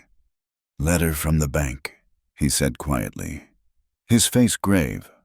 She stood, dusting soil from her hands. "Morrison?" He may have withdrawn his claim on the water rights, but it seems he had one last card to play. "He's bought up my loan from the bank. The full amount is due in 30 days, or he takes the ranch." The paper in his hand might as well have been a death warrant. $30,000, an impossible sum. The fall cattle drive was still 2 months away, and even then, prices had been falling. Abigail took the letter, scanning its cold legal language. "Can he do this?" "Apparently he can, and has." Samuel sank onto the garden bench, suddenly looking older than his years. I fought so hard to hold this place, and now we fight harder." She sat beside him, taking his calloused hand in hers. "We have 30 days. There must be something we can do." "With what we've got, maybe 200 in cash. The cattle won't be ready for market for months, and nobody's going to loan money to compete with Morrison." His voice was bitter. "Maybe it's time to accept defeat. We could go to California, start fresh. At least we'd be together." "Samuel McGraw." Her voice cracked like a whip. "The man I married doesn't give up. He stands and fights, even when the odds are impossible. So what are we going to do?" He looked at her then, really looked, and something shifted in his expression. "What did I do to deserve you? You offered me a job when I needed one. The rest just followed." She squeezed his hand. "Now, let's think. What assets do we have?" They spent the morning taking inventory. 2,000 head of cattle, but moving them early would mean accepting ruinous prices. The horses, including some fine breeding stock, but selling those would cripple future operations. The land itself, but without it, they had nothing. "What about the silver?" Josiah suggested when they convened a war council in the kitchen. "The old Spanish workings in the North Pasture." Samuel shook his head. "Those mines played out 50 years ago. My father spent years hoping to find a new vein, but there's nothing there but dreams and empty holes." "Still," Red Hawkins mused, "might be worth another look. Desperate times and all." Abigail had been silent through the discussion, but now she spoke up. "What about a different approach? Morrison's using the law against us. What if we use it against him?" "How do you mean?" Samuel asked. "The fire at his ranch. The damage was extensive. He'll need to rebuild before winter. Need supplies, labor. What if we could delay those shipments? Buy us time to get the cattle to market?" "That's devious," Josiah said admiringly. "But how?" "I may have an idea," she said slowly. "But I'll need to go to town, and I'll need to talk to Eleanor Mason." 2 days later, Abigail sat in Eleanor Mason's parlor, presenting her case to a gathering of the town's most influential women. The banker's wife had assembled them at Abigail's request, curiosity overcoming propriety. "Ladies," Abigail began, "I need your help, not for myself, but for justice." She laid out the situation, simply Morrison's manipulations, the threat to the ranch, the 30-day deadline. The women listened with varying degrees of sympathy and skepticism. "What would you have us do?" asked Sarah Jenkins, the doctor's wife. "We can't change bank law." "No, but you can influence where your husbands do business. Morrison needs supplies to rebuild. Lumber from Henderson's mill, hardware from Coleman's store, labor from the town. What if those orders were delayed? What if other customers' needs took precedence? You're asking us to interfere with commerce." "Mrs. Whitfield said stiffly. She'd been included despite their past conflicts. Her influence was too significant to ignore. "I'm asking you to consider what kind of town we want to live in," Abigail countered. "One where a wealthy man can destroy his neighbors through manipulation, or one where people stand together against injustice." "Morrison provides jobs," another woman pointed out. "His ranch employs dozens." "The Triple M employs 20 good men who'll be out of work if Morrison succeeds. Men who've been part of this community for years." Abigail leaned forward. "Ladies, I'm not asking for charity.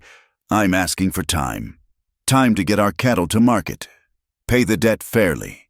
If we fail, we fail.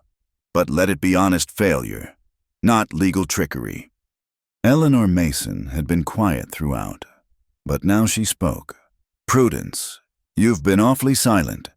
What do you think?" "Mrs." Whitfield's face was a study in conflicting emotions. "Finally," she sighed, "I've not been kind to you, Mrs. McGraw. My prejudices clouded my judgment. But what Morrison is doing is wrong, using the law to steal what he couldn't take by force." "Then you'll help." "I'll speak to my husband about his lumber orders. Perhaps the church building project needs materials more urgently than the broken wheel. A small smile touched her lips. After all, the Lord's work should come first. One by one, the other women nodded agreement. It wasn't a solution, but it might buy precious time. Meanwhile, Samuel had reluctantly agreed to explore the old silver workings. He took Red Billy and 2 other hands into the hills, more to feel like they were doing something than from any real hope. Abigail was preparing supper when she heard the horses returning.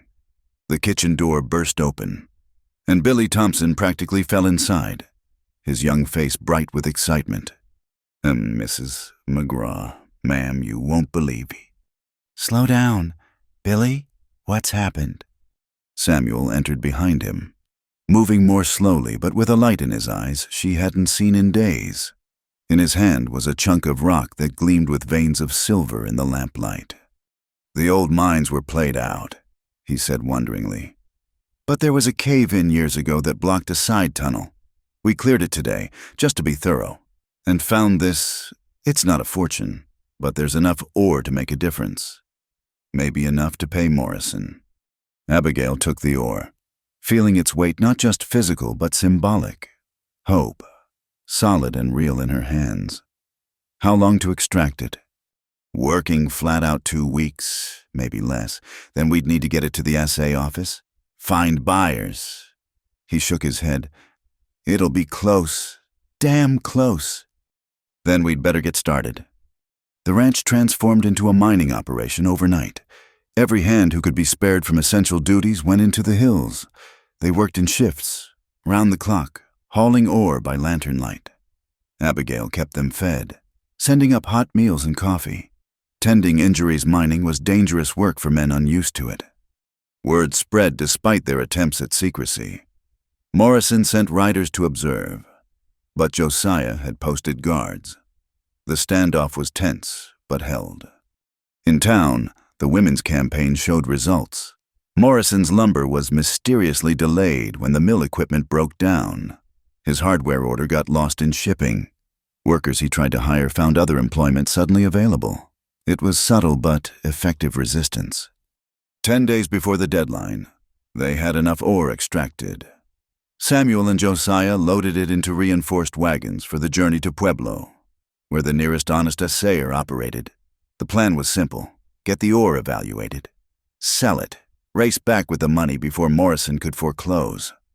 "I should go with you," Abigail said as they prepared to leave. "No." Samuel's voice was firm. "If Morrison tries anything, I want you safe here. Red and the boys will protect the ranch, but I need to know you're all right." She wanted to argue, but saw the fear in his eyes, not for himself, but for her. "Come back to me," she said instead. "That's an order." He kissed her deeply, not caring who saw. Always. The wait was agony. 3 days to Pueblo. Time for the assay, finding buyers. 3 days back if they pushed hard.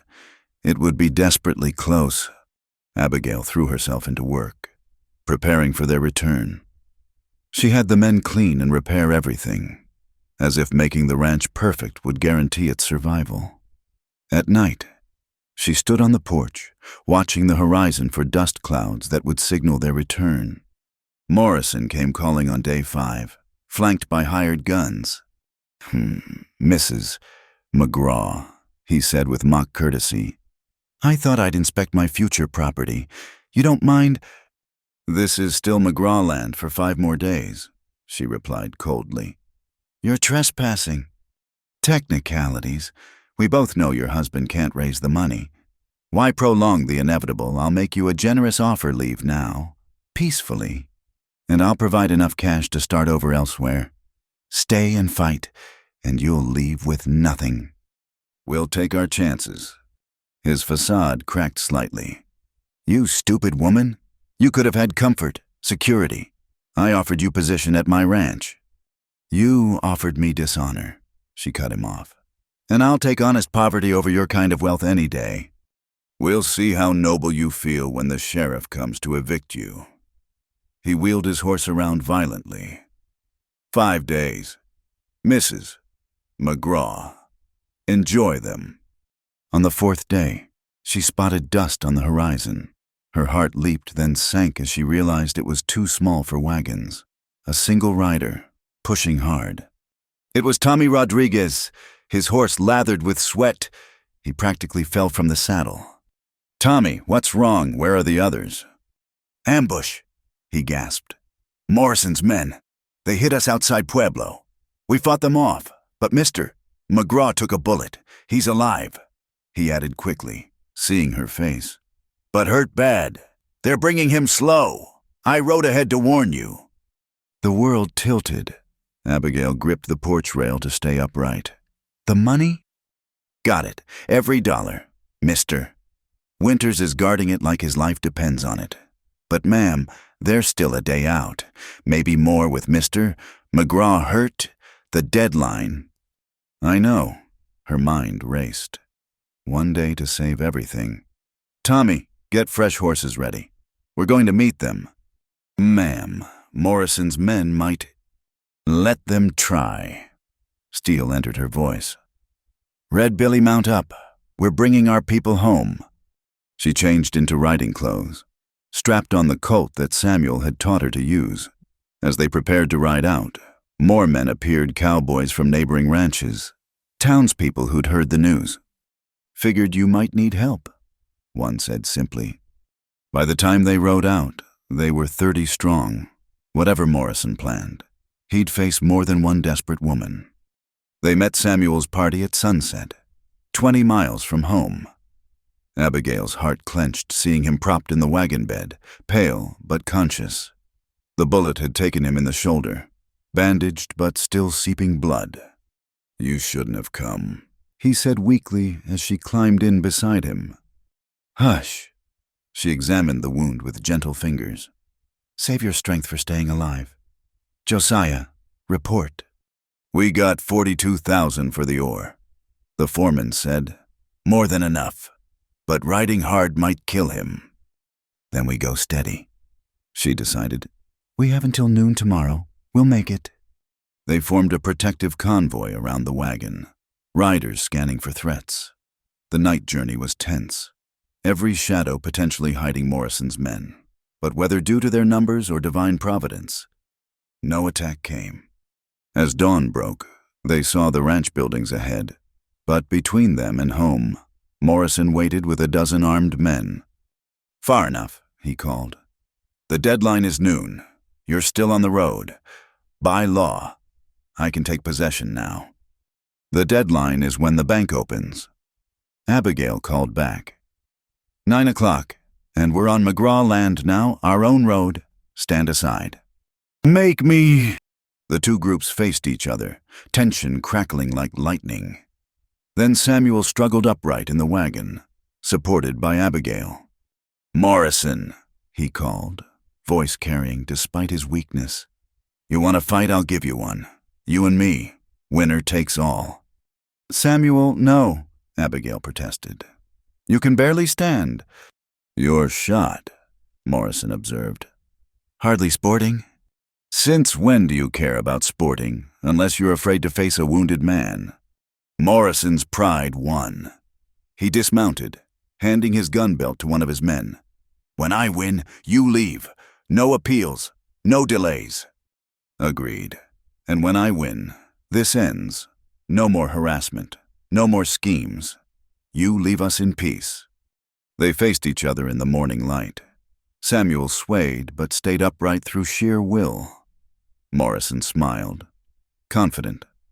The fight was brief but vicious. Morrison had strength and health, but Samuel had desperation and something more, Abigail standing behind him, her presence giving him strength. When Morrison charged, expecting easy victory over a wounded man, Samuel sidestepped and brought his elbow down hard on Morrison's neck.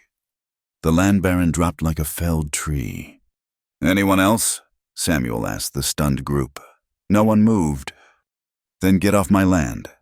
As Morrison's men collected their groaning leader and retreated, the clock tower in town began striking. 9 o'clock. "Josiah," Samuel said, sagging against Abigail. "Get to the bank. Pay that bastard's note." Already on my way, boss.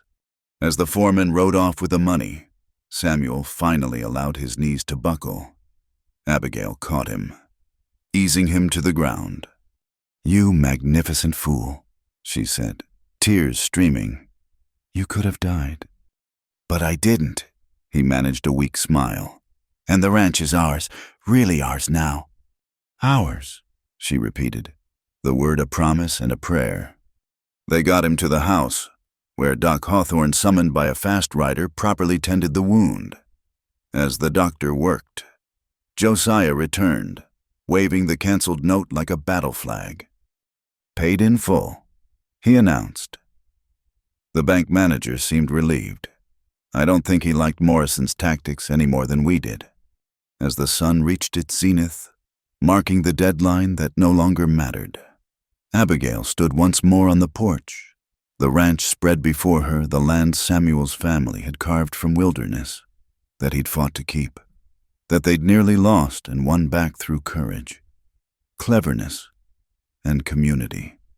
"You did it," she said softly to her recuperating husband. "You saved your legacy." "We did it," he corrected, catching her hand. "And it's our legacy now. Yours, mine, and God willing, our children someday." She smiled, thinking of the secret she'd been waiting to share, the new life growing within her that would ensure the McGraw name continued on this land. But that revelation could wait for a quieter moment.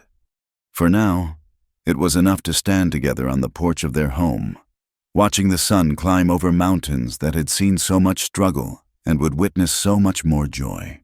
The ranch had survived. Their love had triumphed.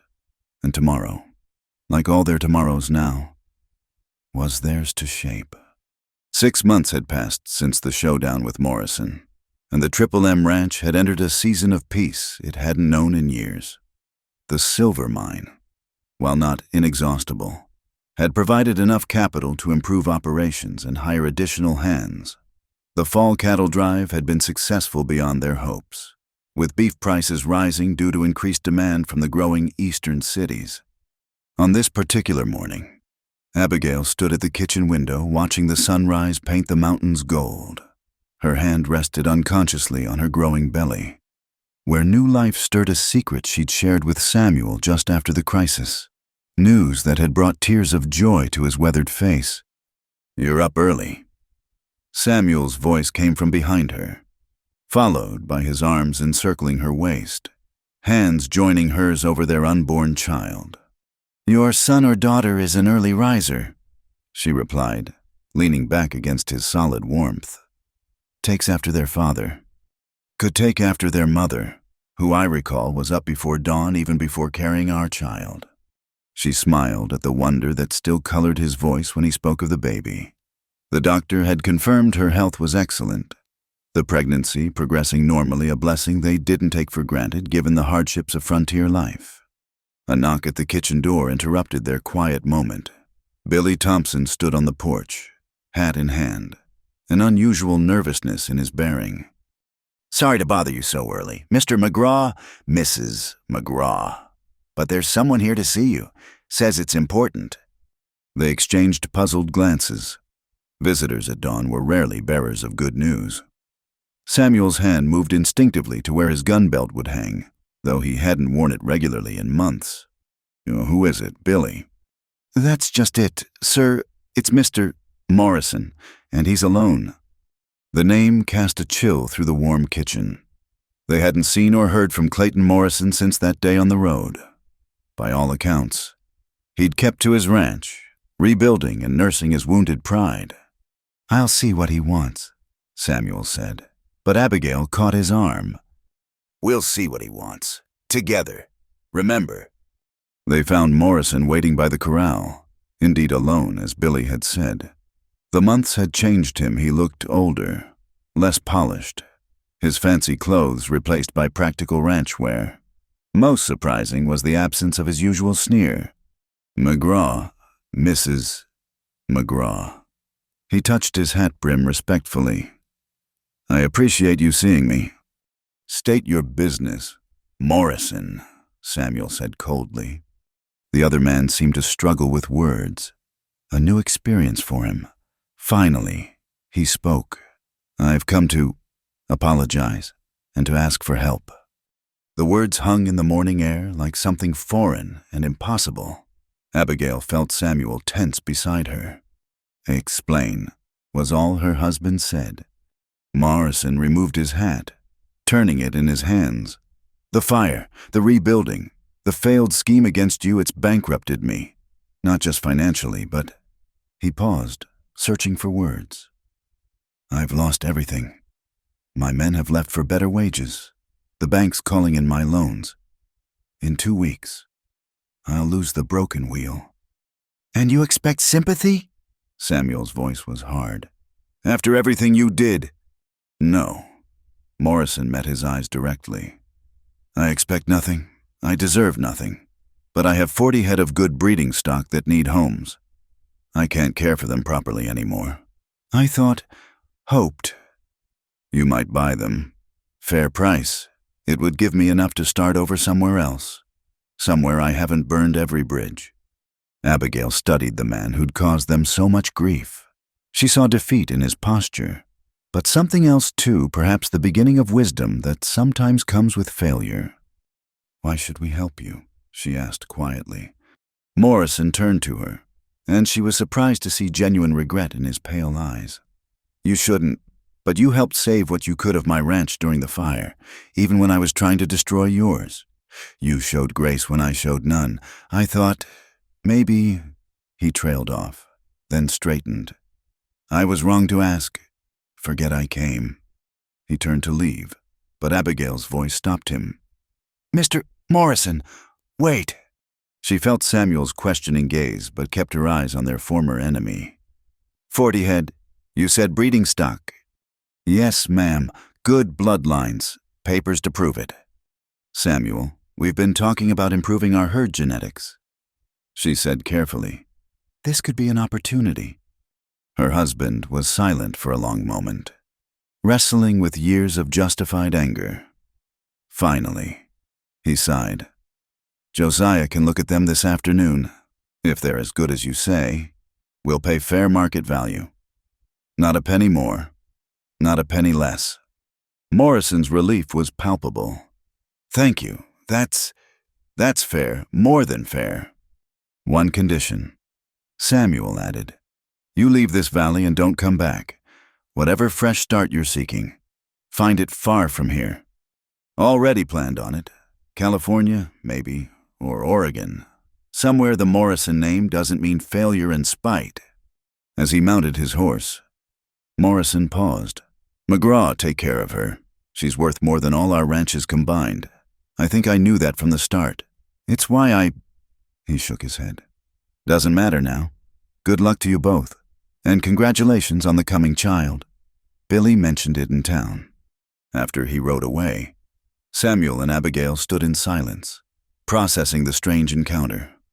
"Did we just help Clayton Morrison?" Samuel asked eventually. "I think we just helped ourselves while allowing him to salvage some dignity." Abigail corrected. "There's a difference.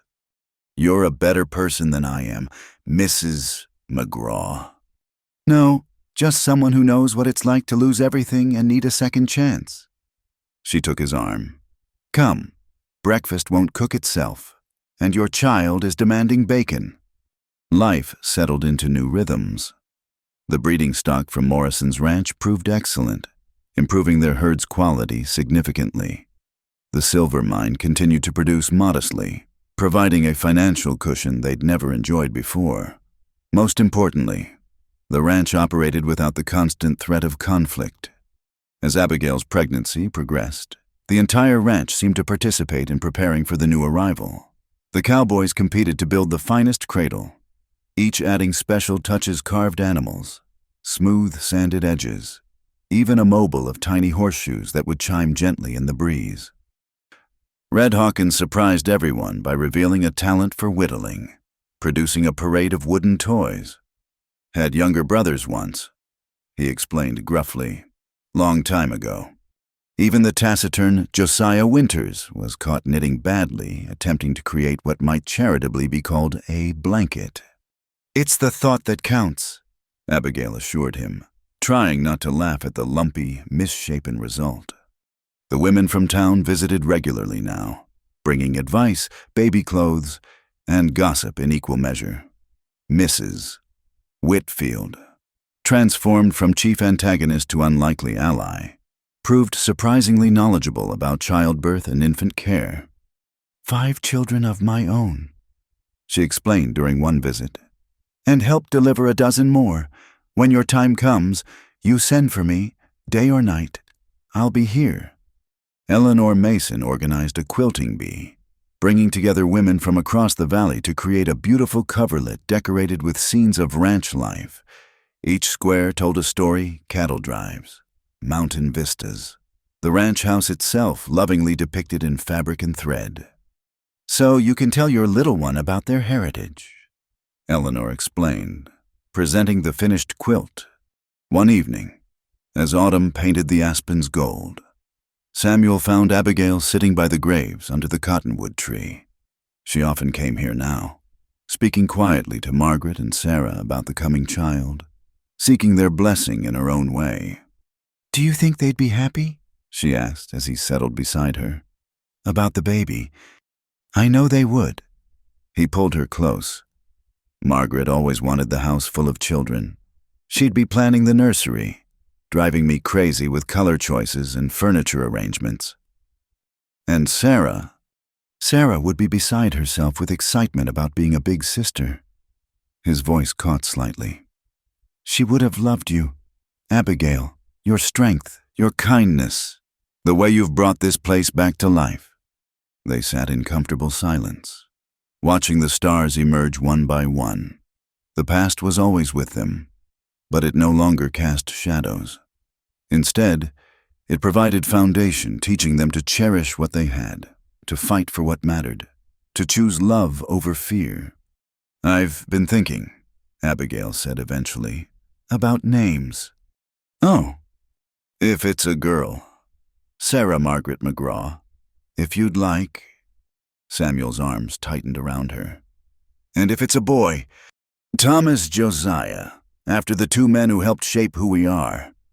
"Perfect," he murmured into her hair. "Perfect." The baby came with the first snow, as if waiting for the world to be blanketed in pristine white before making an entrance. The labor was long but uncomplicated, with Mrs. Whitfield proving as competent as promised, assisted by Doc Hawthorne and half the women in the valley. Samuel paced the porch like a caged mountain cat, the cowboys trying unsuccessfully to distract him with whiskey and cards. Each cry from inside the house made him flinch, torn between wanting to storm in and knowing he'd only be in the way. Finally, as dawn broke over snow-covered peaks, a different cry split the air high, indignant and absolutely perfect. Mrs. Whitfield emerged, beaming. "Mr.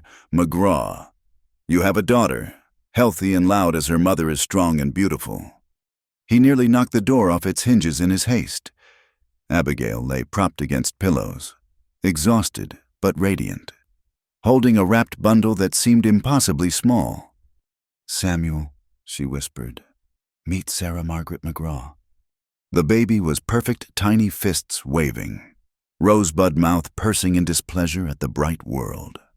When Samuel took her with trembling hands, she opened her eyes gray like his own and seemed to study him solemnly. "Hello, little one," he whispered. "I'm your papa, and I promise you, I'll spend every day trying to be worthy of you and your magnificent mother." The ranch celebrated for 3 days straight. Cowboys who'd never held a baby fought for the chance to rock Sarah. The kitchen overflowed with food brought by neighbors. Even a package arrived from California, silver spoons from Clayton Morrison with a note, "For new beginnings." As winter deepened, life on the Triple M adapted to its newest resident. Sarah proved to have her mother's strong will and her father's stubborn streak, but also an infectious joy that had hardened cowboys speaking in silly voices and making ridiculous faces to earn her smiles. The ranch prospered. With the improved bloodlines and careful management, their cattle operation expanded. The silver mine, while showing signs of depletion, had served its purpose. They hired more hands, built new outbuildings, even added a schoolroom for the growing number of ranch families. Abigail stood once more at her favorite spot on the porch, but now with Sarah on her hip, watching Samuel and the hands bring in the spring calf crop. The baby gurgled happily. Reaching for the wind chimes Red had made from silver nuggets, a reminder of salvation found in desperate times. "Your daddy's built something special here," she told her daughter. "A place where hard work meets its reward, where people stand together, where love can grow even in the harshest soil." Sarah responded by grabbing a handful of her mother's hair, making Abigail laugh. In the distance, Samuel looked up at the sound, his face breaking into the smile that still made her heart race. He'd aged in their time together, more silver in his hair, deeper lines around his eyes, but he stood taller now, the burden of old grief replaced by new purpose. As the sun climbed toward noon, painting the ranch in golden light, other figures appeared on the horizon. Billy Thompson, married now to the schoolteacher's daughter, Red Hawkins, sporting a new vest Sarah had spit up on just that morning. Josiah Winters, carrying his ledger and wearing his perpetual expression of mild worry mixed with deep satisfaction. They were more than employees now, they were family, bound not by blood but by shared trials and triumphs. Together, they'd faced down threats both natural and human. They'd weathered storms, fought fires, stood against injustice, and emerged stronger for it. "Look, little one," Abigail whispered to her daughter. "This is your heritage. Not just land and cattle, but people who choose courage over comfort, right over easy, love over fear. This is what we've built, what we'll preserve, what someday you'll help carry forward." Sarah gurgled again, then yawned mightily, nestling against her mother's shoulder. In the peaceful morning, with work progressing and life continuing its eternal cycle, Abigail allowed herself a moment of perfect contentment. She'd come to this valley a desperate widow, carrying grief like stones in her pocket. She'd found work, then purpose, then love, then family. The ranch that had needed her hands to cook had become the home her heart had been seeking all along. As Samuel approached, swinging down from his horse with easy grace, she smiled.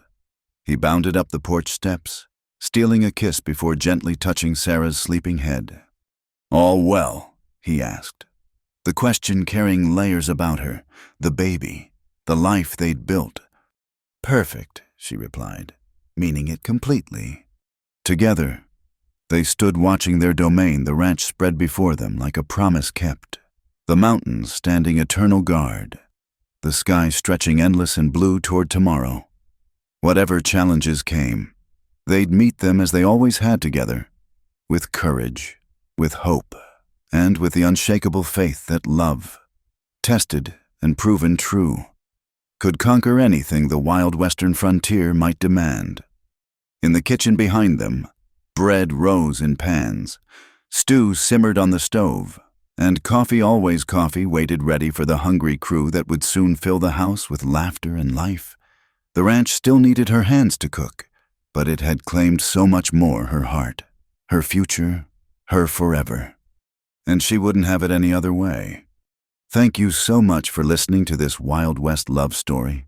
I hope you enjoyed following Abigail and Samuel's journey from strangers to soulmates, through all their trials and triumphs. Where are you listening from today? Please share in the comments below. I'd love to hear your thoughts about the story and connect with listeners from around the world. If you enjoyed this tale, please subscribe to Wild West Night, hit that like button, and don't forget to press the hype button to help more people discover these stories of courage, love, and redemption in the American frontier. Until next time, partners.